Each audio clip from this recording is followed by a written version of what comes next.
આજ રોજ બપોરના સમયે જીઆઈડીસી સુભાષનગર બંગારના વાડામાં અચાનક આગ લાગવાનો બનાવ બનવા પામ્યો હતો।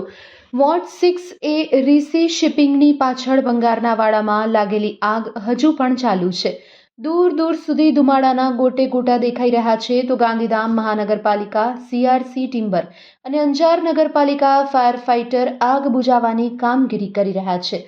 Report by Bharti Makhijani, Gandhidham.